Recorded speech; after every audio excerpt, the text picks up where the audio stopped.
the morning here on Smart 24 television as we kickstart off your morning in more of what you could call a morning kickstarter. But well, besides that, the business world is ever evolving and ever moving. At this hour, we start by motivating you with our business tip of the day, plus business code.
And well, of course, we've left with only 5 minutes for the Zambia markets to open officially for your Monday to kickstart off your investment.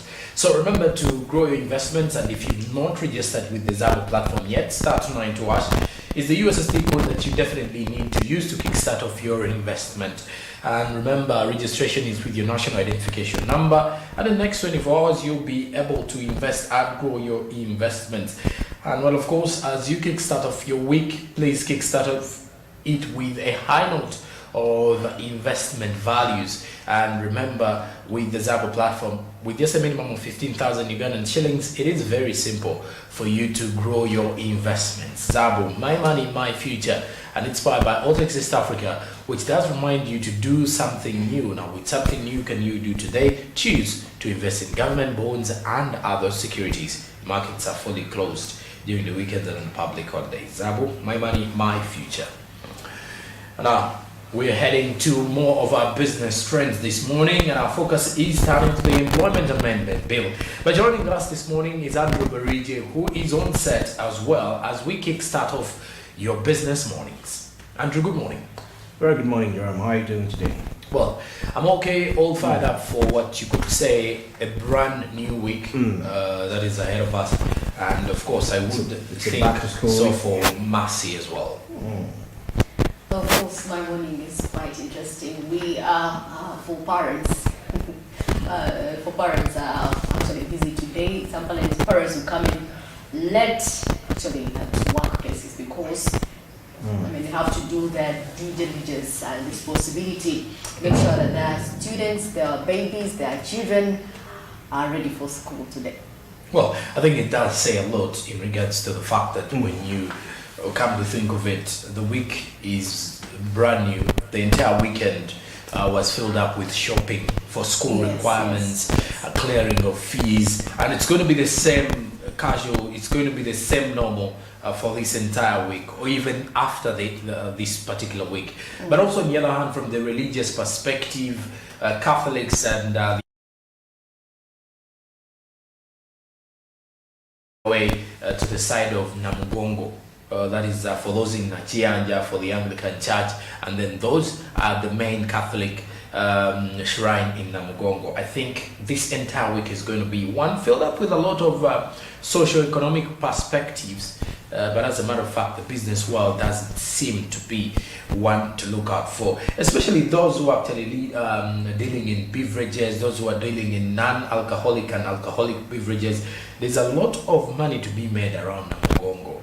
It is quite ironical, though. People make more money at Namugongo than ever before, of course. And of course, what you say now, it's being the fact that we're just a few days to the Mother's Day. So definitely, it's quite something very remarkable. But of course, that is not something you could really just attach to one single day. the fact that the place itself is a tourist attraction, you know, in a sense of salt. I mean, everybody wants to know where the martyrs were killed from. That is inevitable. So staying in such places. But of course, the most important thing is not about getting excited about where you're located, but how do you position yourself to get the benefits which that place has to offer? You know, as a business person, as a trader, regardless of how big your capital is, you can still stand out and see how you can position yourself. And I believe everything will be very fantastic. Well, and now as we took focus on the Employment Amendment Bill, we're taking an overview of the critical external and internal labor force as security and good pay. For the external labor has to be good according to what has been highlighted in here. Now, Honorable Namuga Gorethi is a Member of Parliament, Maogola County, giving us a view on the Employment Amendment Bill. And as a matter of fact, in our insight today, we are as well going to be taking an insight of the provisions within this particular bill that seeks to be amended into law. Let's have a look at it. First of all, I want to thank the 11th Parliament for passing the Employment Amendment Bill 2022. This was long overdue, because if you see the challenges that we've been facing as a country in regard to laborers, both internal and external, these have been enormous. For example, when you look at domestic workers, we are not looking at maids at home only. We are looking at the field of casual laborers. We have so many companies that use casual laborers. A few are permanent, others are casual laborers. But we want to have them at least a decent work. What we are looking at, when do these ones get contracts? What are their benefits in the line of safety? We had put a clause that at least if somebody works for a company for a period of 6 months, that person should be given a contract and is permanent. But this differed depending on the nature of business. So we left this to the Ministry of Gender and Labour to really look at all the provisions and work on regulations, and they will be brought after 6 months for approval by Parliament to suit these respective or the relevant departments, industries, depending on the nature of their work. Then when it comes to external labor, you've had several complaints about these young girls who go out there. Their organs have been, transplant of organs, they have been mistreated. So many things have been happening. Complaints between the agencies that have exported them. So what we are looking at, if the relationship between the agency and these young girls that are talking, not only girls, but even boys. So it's a mix. So what we looked at basically, one, how do you qualify, how does an agency qualify to start operating a business of external labor, of exploitation of labor? First of all, you must be registered by the ministry. We gave an outline of all the requirements that make you qualify to register. Two, we looked at the skilling of these youth or whoever intends to go out for any employment. At least let you be skilled. For example, if a company is to export, they must have acquired a job card that specifies what you intend to do as you leave the country. So this will help somebody to be trained specifically in what they intend to do. So this will help us to have a greater bargain. Sometime back I had a complaint from some of those girls that work out, that when you look at the employees, for example, from Kenya, Rwanda, they get higher pay than those from Uganda. Reason, they are not trained, they are not prepared, and we don't negotiate on their behalf. Some of them they are mistreated and left to be on street. Our embassies don't care. So we were trying to work, we tried to work on a law that helps to create a relationship between the employer and employee regarding external labor. No company will participate in exportation of labor when they are not registered. And they will be reviewed, their contracts will be reviewed. They are going to sign a contract for 2 years, and after 2 years it will be reviewed. The ministry can revoke a contract just in case an agency fails to comply with the regulations of employment.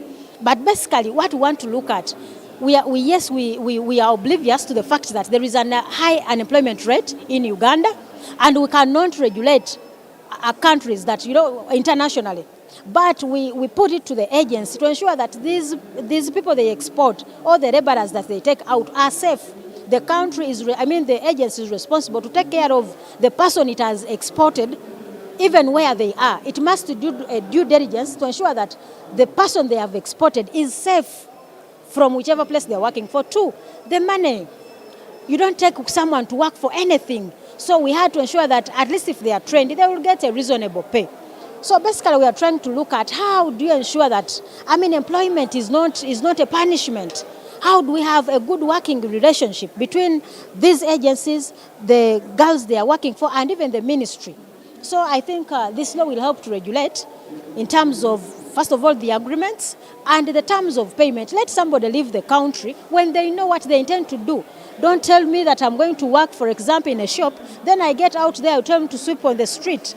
Then the permits themselves. So I think it will help basically to regulate the working relationship between the employers and the employees.